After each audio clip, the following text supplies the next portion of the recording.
Hoje, 1º de junho de 2026, vamos fazer hoje uma síntese de evangelização do Evangelho de Jesus Cristo, certo? Então nós vamos ver o que é importante, qual é a fórmula de salvação da nossa alma, porque nós precisamos saber esse caminho da salvação da nossa alma, né? É pegar a Bíblia na mão, estudar os Salmos, ler os Salmos, meditar nos Salmos, na sabedoria dos Salmos, ler as cartas, a teologia apostólica, né? Não é qualquer teologia que a gente vai compreender a janela de salvação, a porta de salvação, que é a palavra sagrada. Então, o mundo da nossa mente, do nosso pensamento, deve ser visto, deve ser olhado, nossos sonhos, etc., deve ser visto, olhado, compreendido através da forma da palavra de Deus revelada, que foi dada por Jesus para nós olharmos como óculos a lente da nossa salvação, do mundo espiritual. Então não vamos entrar no mundo espiritual de sola, como diz, né? Que nós vamos sofrer incidentes e acidentes. Então como é que a gente tem uma síntese desse esquema da palavra de Deus? Claro que o que vai nos alimentar é o Espírito Santo, a luz de Cristo, com a palavra de Deus em nós, no nosso coração. Então isso é que nos alimenta, isso é que nos traz conforto, isso é que nos traz luz, isso é que nos traz até saúde mesmo, vigor físico, orgânico e prosperidade social, prosperidade natural. Então nós poderíamos considerar que nós somos uma criatura que vivemos num dilema, né? Nós vivemos num dilema. Por quê? Porque nós somos criados e destinados por um Criador que é nosso Senhor Jesus Cristo. Eu vou chamar Jesus de Deus e Deus de Jesus nessa nossa fala. Por quê? Porque antigamente tinha Deus, não era revelado. A metade da Bíblia, no Antigo Testamento, Jesus não era revelado. Então o nome dele era El Shaddai, Deus, Adonai, Elohim, El Roi. Tinha muitos nomes, 70 nomes tinha Deus no Antigo Testamento. Mas quando ele se encarnou e veio no meio de nós, ele passou a ser somente Jesus, vamos dizer assim. Claro que você pode se referir a Deus naqueles nomes do Antigo Testamento, mas Jesus é a encarnação, a síntese, né, de Deus, dessa fé. E a teologia apostólica é a síntese de toda aquela sabedoria do Antigo Testamento. Claro que a gente vai no Antigo Testamento, a gente lê, a gente bebe daquela fonte do Antigo Testamento, daquelas primeiras revelações, daquelas pequenas fontes, mas a grande rio é Jesus Cristo. Já água na teologia apostólica de Paulo, de Pedro, de Tiago, Judas Tadeu, João,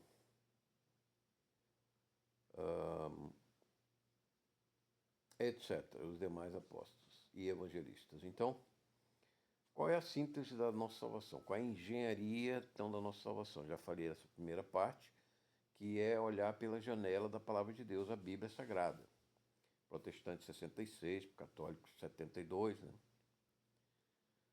E dentro desta Bíblia Sagrada, nós podemos identificar que nós humanos vivemos num dilema. Por isso que nossa vida é cheia de problemas, de tropeços, levanta, cai, e no final morre, passa por uma Páscoa, a nossa alma vai para a ressurreição, o processo da ressurreição, que é a santificação no paraíso, e depois a ressurreição do corpo na terra, o arrebatamento do corpo na terra. A primeira ressurreição não é para nós, não é para a igreja. A primeira ressurreição já é a ressurreição dos milênios, apenas dos degolados. A igreja ela vai ter uma ressurreição para o céu. Todos os cemitérios de cristão, que hoje até elogiamos aqui em Santa Cruz, a juventude luterana, né, que preservou as lápides, aí reformou os cemitérios, né? Porque o cemitério para o cristão é um lugar especial, é um lugar sagrado, é um lugar de luz, é um lugar não é de morte mais, é um lugar de vitória. A cruz venceu a morte. Então quando você passa o cemitério e vê uma cruz, você vê que ali tem a fé que venceu aquela morte. E um belo dia, num piscar de olhos, pum! Claro que hoje, como cientistas quânticos que somos no século XXI, nós sabemos que esse piscar de olho no sudário de Turim, e aqui nós temos o Sudário de Turim, ó. Ali, ó, tá vendo? Aquela imagem de Jesus no Sudário de Turim, ela corresponde à desmaterialização de Cristo e a sua materialização no corpo glorioso que ele nos deu, em um piscar de olho, como diz a teologia apostólica de Paulo. Então nós vamos nos cemitérios, num piscar de olho, todos os corpos serão ressurretos, como pela física quântica de Deus, desmaterialização e rematerialização, vai ser levado para as nuvens e encontrar Jesus no céu. E lá nós ficaremos 7 anos com a boda de Cordeiro tomando o vinho novo de Cristo, que não é mais esse vinho da redenção, porque nós já estamos glorificados no céu. Então, esse é a esperança, a síntese da Bíblia para nós, para os cristãos, para a igreja. E Israel e aqueles cristãos que vão se converter nos últimos 7 anos dessa era cristã, eles também serão ressuscitados, mas eles serão ressuscitados para reinar sobre a terra. Eles encontrarão já os santos ressuscitados do céu descendo da terra com eles para reinar sobre a terra. Então eles não ascenderão ao céu, mas encontrarão a igreja vindo do céu com Jesus. As primícias de Jesus virão para eles, que são a colheita tardia, né, da fé, na grande tribulação do sofrimento. Eles serão degolados pelo anticristo, os hindus, os pagãos, os ateus, os comunistas, vão degolar com o anticristo que vem provavelmente da Turquia, porque está lá em Apocalipse 3, que o anticristo virá da Turquia, né, onde está o trono de Satanás, está o trono do anticristo. E ele vai querer colocar o seu trono em Jerusalém. E aí ele vai ter que degolar os judeus, ali, tirar os judeus de Jerusalém, que são o governo de Jerusalém hoje, como eles fizeram em Meca, né? Em Meca também eles degolaram os judeus, traíram, enganaram os judeus, tentaram conversar, os judeus não aceitaram o profeta Maomé, o falso profeta, e eles começaram a degolar os judeus também lá na Meca, na Arábia, expulsaram todos os judeus de lá. Então, nós já sabemos todas essas teologias, estudando, né, ouvindo, lendo, discutindo com os teólogos. A gente vai, principalmente, no seminário de Dallas, Texas, né, muito bons estudos sobre isso.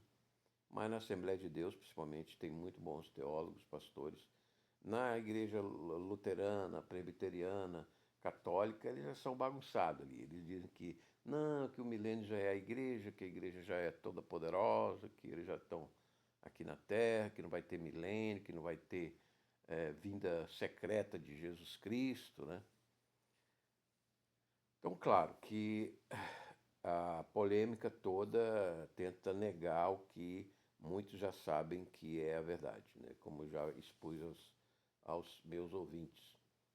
Então, toda essa síntese também, ela como se comporta para cada um de nós, individualmente, na nossa singularidade. Agora, ponto 3. Na nossa singularidade pessoal, individual, ou seja, na nossa casa, nos nossos pés, como é que vai funcionar? Então nós temos que entender que nós estamos num dilema. A gente anda, tropeça, cai, levanta, e assim a gente vai até o cemitério. Se Jesus nos arrebatar vivo antes da grande ressurreição dos cristãos. Mas nós vamos lá deitar no cemitério e aguardar um tempo para que ele toque a trombeta da desmaterialização e materialização do corpo glorioso. Está em 1 Coríntios capítulo 15, para nós nos encontrarmos nas nuvens e voltarmos depois dos 7 anos da agonia de Jacó em Jerusalém, essas guerras que já estão aí, para reinar durante 1000 anos sobre todas as nações que terão que vir, os restantes sobreviventes do grande holocausto e da grande hecatombe nuclear do mundo, né? Com esses foguetes agora que o Putin está inaugurando aí na Ucrânia, que atinge qualquer lugar do mundo em poucos minutos, né, e solta uma bomba, várias ogivas nucleares. Então, quase que desmanchando tudo em fogo, como disse já São Pedro há 2000 anos atrás, que Deus, ele, quando terminar esses 1000 anos, vai fazer de todo o universo e a Terra um fogo, desmanchar tudo, como a física quântica hoje do século XXI diz que é possível fazer isso, mas nós não conseguimos a força forte entre o próton e o nêutron dos átomos. Nós não conseguimos tirar, mas essa força forte é 100 mil vezes maior do que a força fraca, que hoje nós conseguimos tirar, separar o próton do nêutron, no urânio e produzir a bomba atômica, e a energia da força forte, que está dentro do próton e do nêutron, nós não conseguimos tirar, mas ela é 100 mil vezes mais forte que a força fraca que nós conseguimos fazer a bomba atômica. Então será um hecatombe, né? Essas guerras do Armagedon, que eu já falei que 20 anos atrás Jesus tinha falado através de uma espada, Roberto de Almeida, num testemunho, eu descobri que ali tinha uma profecia em hebraico, eu traduzia ali, consegui em oração, milagrosamente, com meu pouco conhecimento, saber entender que várias coisas iriam acontecer nesse século XXI, e muitas já aconteceu, como tsunami, invasão de fronteiras, por demônios, né, islâmicos, hindus, etc. A Europa cristã está sendo destruída pela fé islâmica, a fé cristã está sendo destruída na Europa, na América já começa, mas a América se levantou os conservadores e está resistindo a essa destruição woke, né, da família, da sociedade, da pátria, do bem e do mal, da Bíblia, da fé. Então nós estamos na América tentando resistir, né? A França está proibindo qualquer expressão religiosa lá. É um materialismo ateu que criou o comunismo. Mao Tse-tung da China, que hoje está dominando toda a indústria, tomando todos os empregos, o mineral rico, as terras raras, etc. Então nós estamos na margem, faltou só daquilo que eu falei na Morumbi, em 2001, para o programa da Marcia Goldsmith, né? Que só falta o Armagedon, daquilo que aconteceu. O tsunami já aconteceu, a invasão de fronteiras já aconteceu, a questão de Jerusalém, a polêmica das embaixadas já aconteceu, os acordos quebrado, feito já aconteceram. Jesus já falou que todas essas coisas estão acontecendo, mas também ele falou que ficaria com aqueles que são do Pai, da revelação da palavra até o fim. E o Pai está desolado, tem um cesto de desalentos que o Pai está sofrendo. E Jesus está, então, nos iluminando, né? Eu vejo a luz de Cristo, vejo os anjos subindo e descendo aqui na Serra Gaúcha, então, naquela enchente de 2024, então eles estavam socorrendo as pessoas, os cristãos. Ele cuida da igreja, que está lá escrito que os anjos edificam a igreja de Cristo. Então nós temos toda essa polêmica e nós temos todo esse dilema, estamos nesse dilema. Somos pecadores ainda, mas vamos ser glorificados num corpo sem pecado, bebendo um vinho novo com Cristo, um vinho não mais da redenção, mas um vinho da glorificação. A obra vitoriosa de Cristo que venceu a morte para nós, nós seremos quatrilionários em dólar, costumo dizer, né? Não pense, não se envolva muito com o negócio de ganhar muito dinheiro, ser bilionário, não se envolva com isso, porque nós vamos ser quatrilionários com a fé em Cristo. Porque se nós considerarmos que vamos viver uma eternidade, cada ano dessa eternidade for $1, nós teremos 4 trilhões, mais de 4 trilhões de dólares. Então nenhum bilionário desse aí vai ser mais rico do que o menor cristão no reino dos céus de Cristo da Nova Jerusalém, que é uma cidade de 2.100 quilômetros cúbicos, é um quadrado, 2.100 quilômetros, é daqui para Manaus, para Porto Alegre, para Manaus, de distância, de altura, largura, profundidade, e ruas de ouro, tudo de precioso. Então nós seremos quatrilionários de dólares, né? Nós seremos muito mais do que aquele sheik da Arábia, que adora o Alá, que os de Nova York, os bilionários das Big Tech, que agora se mudaram da Califórnia, que estava pagando 3% de imposto de renda, para a Flórida, que paga zero de imposto de renda, né? Estão se mudando, né? O Jeff Bezos e o dono dos Facebooks, etc. Então, nós seremos quatrilionários de dólares. Então, procure focar na palavra, na salvação, no Espírito Santo, na luz de Cristo, na sua ressurreição, em ter o mérito da fé que lhe ressuscita, da graça de Deus, no cair, no levantar, nesse dilema, de vencer esse dilema da nossa existência. Então, nós, para entendermos esse, agora concluindo o ponto quinto dessa homilia, para que nós entendamos esse nosso dilema, que ele foi proposto por Cristo na cruz para pagar os nossos pecados. Então, a justiça de Deus, por que Deus precisou da cruz, do sangue de Jesus para nos salvar? Porque Deus, ele é justo. Quais as características de Deus? Ele é amor, ele é santo, ele é justo, ele é verdadeiro. Então, ele não pode mentir, não pode tentar o mal, não tenta Deus, ele é santo, né? A morte para Deus não existe, Deus nunca morreu, teve que mandar o seu filho morrer para nos ensinar a vitória sobre a morte, né? Ele teve que materializar o Filho, o Logos, que é sempre eterno. Jesus sempre foi antes de Abraão, como ele disse. E o caráter da humanidade é o contrário. Nós somos corruptos por natureza, temos pecado original, nós tropeçamos, nós erramos, os nossos hormônios e a vontade de Deus são descompassados. Às vezes a gente quer fazer o bem, mas a gente faz o mal, como diz Paulo, porque os hormônios são descompassados e as paixões nos movem. O apetite concupiscível, que é o da paixão, nos move de maneira errada contra a vontade de Deus, como diz São Tomás de Aquino. E também o apetite intelectivo nos move para ideologias de comunismo, socialismo, ateísmo, hinduísmo e falsas religiões, falsos conhecimentos. Também o nosso apetite intelectivo é corrompido pelo pecado original, então nós tropeçamos no nosso apetite intelectivo, no conhecimento, nós tropeçamos no nosso apetite concupiscível, que é das paixões. Então nós vivemos nesse dilema de tropeços. Então por isso que Jesus veio suprir esse nosso dilema, essa nossa falta de justiça, de santidade, morrendo na cruz o sangue para que o Espírito Santo venha nos santificar, viver, habitar em nós, nos selar com a salvação e nos fazer levantar e receber a graça com arrependimento, a vida de Cristo novamente. Então nós vamos vivendo até o cemitério com esse dilema. Depois que Jesus vier ressuscitar no piscar de olhos todos os cristãos do cemitério, já acabou. Nós encontramos com as nuvens, somos glorificados com Ele, nós estaremos livres desse dilema e desse descompasso da vontade de Deus com os hormônios do novo corpo e com o intelecto do novo corpo, do pensamento do novo corpo. Será tudo uma glória, e um êxtase, uma alegria e um gozo infinito com Deus e com os santos anjos e com todos os santos, numa família só. Então, a resposta desse dilema foi a cruz, a ressurreição e vai ser a volta de Cristo, o poder de Cristo que ressuscitou, já mostrei o sudário, poder de energia infinita quase, de tirar, desmaterializar um corpo inteiro e rematerializá-lo em um tempo impossível para qualquer ciência ou tecnologia aí dos que sonham que a tecnologia vai deixar a gente viver 140 anos, ou que a gente nunca mais vai morrer, vai virar um chip, um qubit computacional num celular, numa máquina, etc. Essa época de robôs que vão fazer tudo dentro de casa. Então, nós precisamos ter esse Espírito Santo do arrependimento, não entristecer esse Espírito Santo, não apagar esse Espírito Santo, não blasfemar contra o Espírito Santo. Jesus disse que o único pecado imperdoável é a blasfêmia contra o Espírito Santo. É não aceitar a salvação em Jesus Cristo, nem o Espírito que Ele envia para o nosso coração, para a nossa santificação. Porque nós podemos entrar no céu sem ser santificado pelo Espírito Santo. Não adianta nada, né, esse crime organizado aí que está no mundo entrar no céu. Não adianta, nós não seremos felizes. Nós precisamos ser santificados para viver eternamente.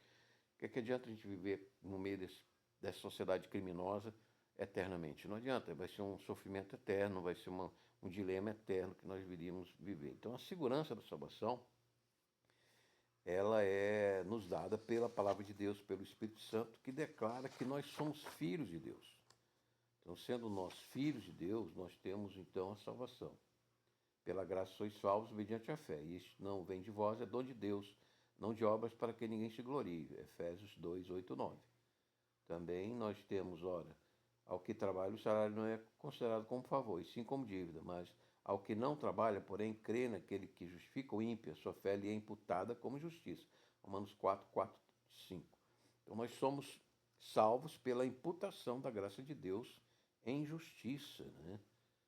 Então Deus imputou a sua graça, nós não merecemos. Como São Dima na cruz era um assaltante, era um homicida, e recebeu o Espírito Santo do arrependimento e disse: não, Jesus, me lembra de mim enquanto tu estiver no teu paraíso, no teu reino, enquanto tu estiver glorificando os cristãos, lembra de mim também, de me glorificar contigo. Ele disse: ainda hoje estarás comigo no paraíso. A alma daquele São Dimas, aquele ladrão arrependido, se salvou pelo arrependimento, pela graça que ele recebeu, não pelas obras, que ele não tinha nenhuma, mas pelo sangue de Jesus que estava ali derramado para que ele recebesse o espírito do arrependimento. Então Jesus já tinha derramado seu sangue ali. Já podia ele receber esse espírito de arrependimento, segurança da salvação, evidência da conversão. Nós temos que dar evidência, nós temos que nos analisar. Será que nós estamos vivendo no caminho de Cristo, a verdade? E a vida de Cristo, a vida é o Espírito, a verdade é o Evangelho de Cristo, as palavras públicas de Cristo, né? O caminho é a nossa decisão lá dessa verdade, dessa moral, dessa ética. Muitas vezes as pessoas dizem assim: esse governo está bom. Não importa que ele está roubando, não, porque eu estou melhorando de vida. Eu tenho dinheiro, então tá ótimo. Mas tem pessoa que não tem moral, não tem ética, né? Não se importa com como as coisas estão feitas, né? Então a ética moral é você se importar como as coisas são feitas, não apenas com os resultados da coisa, né? Então tem os 10 mandamentos, que é a lei moral, é o esqueleto, é a coluna moral de toda a Bíblia, os 10 mandamentos, né? Adorar só a Deus, não usar o nome dele em vão, né? Não se prostrar diante de imagens de ídolos, né? E guardar o dia do Senhor, pelo menos um em 7 dias, 1 verso 7, né? É a escala de Deus. A escala de Deus é 1 para 7, 1 para 6, né? Você trabalha 6 dias e você ora um dia. Então, no mínimo, isso é o mínimo. Mas agora nós que somos cristãos e temos o Espírito Santo, nós temos que dar atenção ao Espírito Santo todo dia, de preferência toda hora, né? Corrigir nossos atos, tanto os nossos apetites do corpo como nossos apetites da mente. Então, como devemos viver na Bíblia, né? Dedicação à oração, identificação pública com Cristo através do batismo, de uma comunidade cristã, né? Estudando, nem sem endeusar também a igreja, né? A comunidade, né? Sem idolatrar a igreja ou a placa da igreja. Aí dizem assim, eu sou um católico, porque só o católico se salva. Mas peraí, aí tem que perguntar, mas católico significa o quê? Universal, que é um no universo todo. Mas vem cá, você é católico comunista ou você é católico de direita? Então eles já negam que são católicos. Quando você se exalta, Deus lhe humilha. Então nós temos que ter sempre humildade. Não tem nada contra ser católico, mas nós devemos ser católicos humildes. Então, como devemos viver? Então, essa dedicação na oração, porque você precisa educar as suas concupiscências, os seus apetites. Todo dia você tem apetite, você tem que comer, você tem que beber, senão você morre. Quando você viver, você tem que ter apetite, mas você tem que educar, tem que ter apetites educados. Eu tô negando aí aniversário para comer em gamela, meter a mão na gamela, comer a carne com a mão, com a boca. Eu não sou cachorro para isso, não. Então, mas nós estamos chegando a isso, as pessoas não estão percebendo isso. Beber em latinha na latinha não é lugar, o copo que é para você beber, né? Comer com a mão, para quê? Você tem um garfo, tem a faca, né? Então, as pessoas estão descendo sem perceber, estão descendo o nível das coisas, nos apetites do casamento também, né? Não, eu vou me juntar, eu vou largar isso, vou pegar outra. Então, as pessoas estão descendo ao nível dos animais. Nós temos algumas potências que Deus fez, como diz São Tomás, que são vegetativas, são animais, crescimento, reprodução, mas elas são ordenadas pelas nossas potências cognitivas, as nossas potências intelectivas, devem estar sobre as nossas potências vegetativas e animais. Não podemos ser como um cachorro. Nós não somos seres racionais, políticos, diz o filósofo Aristóteles. E almejamos coisas maiores, diz o filósofo Platão. O mundo espiritual, o mundo superior a este mundo criado, que ele vai se dissolver, como diz o apóstolo doutor Pedro. Todo esse mundo material vai se dissolver, desmaterializar, como o sudário, já mostrei, Jesus desmaterializou seu corpo. Ele vai fazer no mundo inteiro essa desmaterialização, vai fazer uma nova terra e um novo céu. Depois desse milênio do juízo final, em que os ímpios do inferno serão jogados com os demônios, os anjos caídos, no inferno das trevas primitiva. O inferno das trevas primitiva é o lugar que pertence àqueles que negaram a luz, que negaram a criação, que negaram a glória de Deus, que negaram a hierarquia divina, que negaram a ordem divina do céu, a felicidade divina. Eles ficam num lugar que é primitivo, trevas, desordem, né? Violência, ausência de amor. Então a violência é apenas a ausência de amor. A violência em si não é nada. Ela é apenas um buraco, é apenas uma treva, uma escuridão. Eu já falei que quando o bruxo morre, o vulto preto, os demônios vêm, sobem do inferno, pega o cadáver começa a tremer, e aí os vulto preto pega a alma do cadáver e leva para o inferno. Então, isso aí o doutor Fernando Lemos deu uma entrevista no hospital aí de Porto Alegre, que ele presenciou ao vivo um paciente dele morto, que não ressuscitava, começar o raio tremer, depois os vultos pretos apagaram a luz do hospital em Porto Alegre. E também temos funcionário de ML que comprova a mesma coisa, veio vulto preto com olho vermelho, vê aquele cadáver lá que está morto, vem o vulto preso, o cadáver começa a tremer, morto lá no IML, cheio arranca a alma do cadáver do bruxo e leva para o inferno. E já um outro cadáver que está do lado, fica em paz, fica do mesmo jeito. Então, essas moscas, Beelzebul, na Bíblia chama Beelzebul, o príncipe das moscas, esses vulto preto, eu passei por inferno, vi alguns deles, eles vêm pegar as almas, arrancar as almas. Às vezes do corpo, do próprio cadáver, às vezes ela já saiu, já está longe, às vezes está no mesmo cadáver, está ali pelo cadáver da pessoa.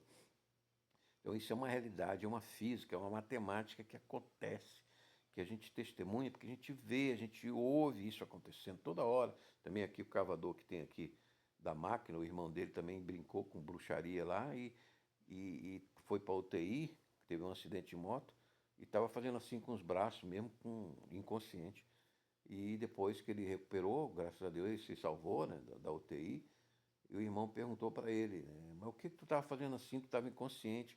Ele disse, não, nos vultos pretos querendo levar minha alma. Então você veja como é, né? Foi brincar com a bruxaria. Por isso que a gente tem que ter a palavra de Deus para olhar o mundo sobrenatural, para entender o mundo sobrenatural, para viver nesse mundo que também é sobrenatural. Nós temos que ter essa segurança da salvação. A segurança da salvação com o estudo da Bíblia, com a dedicação à oração, com a identificação pública de cristão. Então eu vejo aí um padre muito famoso, muito intelectual, arrogando-se, né, de que eu sou católico, eu adoro santo, que a nossa igreja tem santo. Não importa se o Papa era sifilítico, tinha 12 filhos. E daí, mas naquela mesma época nós tínhamos Santa Teresinha, nós tínhamos São Nery, nós tínhamos santo, então a igreja não vai cair nunca, porque ela tem santos, eu sou católico, e o Lutero era um ignorante. Aí eu falei para ele, olha, seja mais humilde, porque Deus exalta aquele que se humilha, e humilha aquele que se exalta. Né? Então nós vivemos da graça de Deus, mesmo tendo santo ou não tendo santo. E eu oro para Jesus, não oro para santo, porque o santo pode estar ocupado com a pessoa que está precisando mais do que eu. Então, mas Jesus não, nunca está ocupado, porque ele é infinitamente poderoso. Então eu oro para Jesus, eu peço a Jesus. E ele me atende logo, logo, em poucos minutos, poucos segundos. Ele nunca está ocupado para mim. Então, como devemos viver? Assim, orando, pedindo, clamando, suplicando e adorando o único Deus verdadeiro, os 10 mandamentos. Honrando pai e mãe. Os jovens hoje pensam que sabem tudo, porque tem uma tecnologia maior, o celular que o pai não tinha, o computador, o avião que o pai não tinha, às vezes, o tênis novo da Nike que o pai não tinha, andava descalço, etc. Mas não, mas o pai tem experiência, sabedoria com a palavra de Deus, sabedoria com a igreja. E o jovem precisa muito da sabedoria dos idosos, é preciso respeitar os idosos. Apesar do seu físico estar decaindo, a sua força, a sua mente, o seu coração já não bate o sangue tão bem para a sua cabeça, pensar bem toda hora, né? Demora mais, a memória, etc. Mas o jovem precisa dessa riqueza que está na experiência dos pais e da mãe.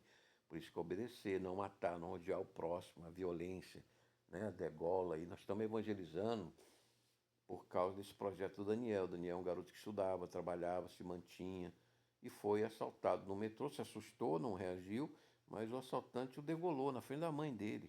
Então nós temos esse projeto de evangelização por inspiração dessa vida desse jovem, trabalhador, estudante, que foi cortada, foi eliminada por um marginalzinho menor de idade, que já tinha saído um dia antes por outros crimes de assalto. Então esse é o Brasil que nós estamos vivendo, nas grandes cidades principalmente. Então nós devemos viver com esta comunidade de cristão, orando, pedindo livramento dessas violências, livramento da miséria, da confusão política da democracia, que a democracia é complicada, é difícil, né? 30 partidos ali para discutir aí a cabeça de um parafuso, de um prego, de um imposto, né? De um cheque do imposto. Então fica discutindo horas e dias e aí depois da discussão vai a votação, aí depois da votação vai a publicação no diário, depois da publicação no diário vai a fiscalização, vai ver se aí é que vai aparecer o produto, vai aparecer o serviço lá na ponta, depois de tanto planejamento, discussão, votação, publicação, é que vai acontecer aquele produto e às vezes as vidas estão com necessidade dos produtos do serviço imediato.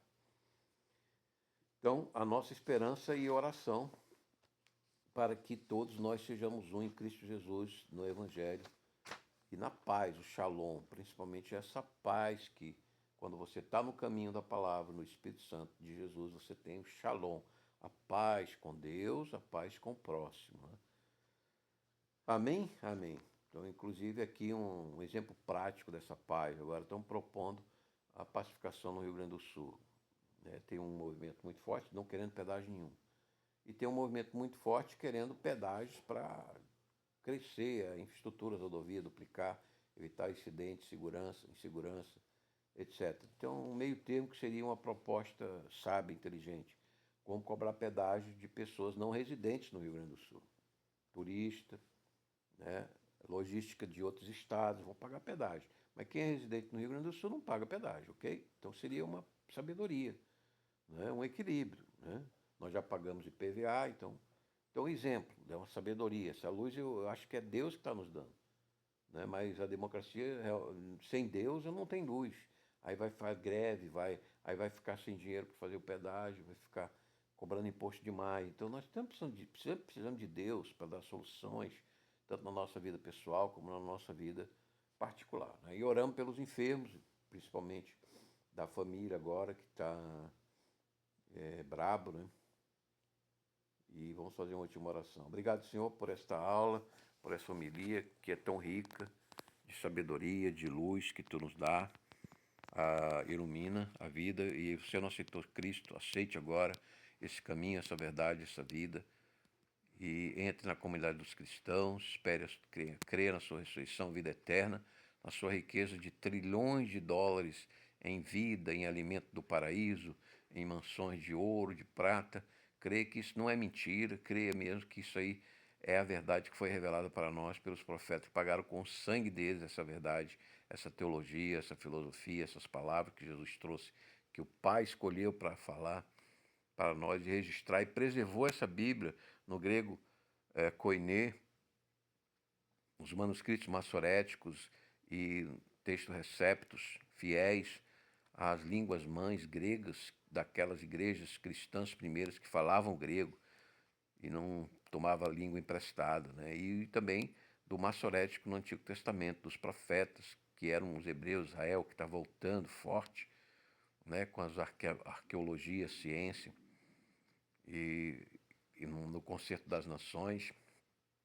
E Jesus que está voltando depois desse Armagedon, né, que ele vai vencer os invasores de Israel no Armagedon e vai libertar a igreja com Israel de toda a opressão e toda a morte, glorificar no milênio e no estado eterno, novo céu e nova terra. Então, você que nos assiste também, eu agradeço a sua assistência. Se gostar, compartilhe essa homilia, dê um like, comente, se inscreva no canal TV Notícia Cristo Rei Jesus Nazareno também.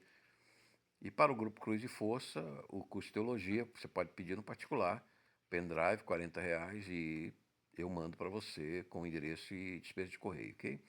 Então, esse que vos falou, Alfa, agradeço. Ministério Igreja Eterna, Nosso Senhor Jesus Cristo, localizador Luz e Glória para o Grupo Cruz e Força também. E até uma próxima oportunidade, Alf.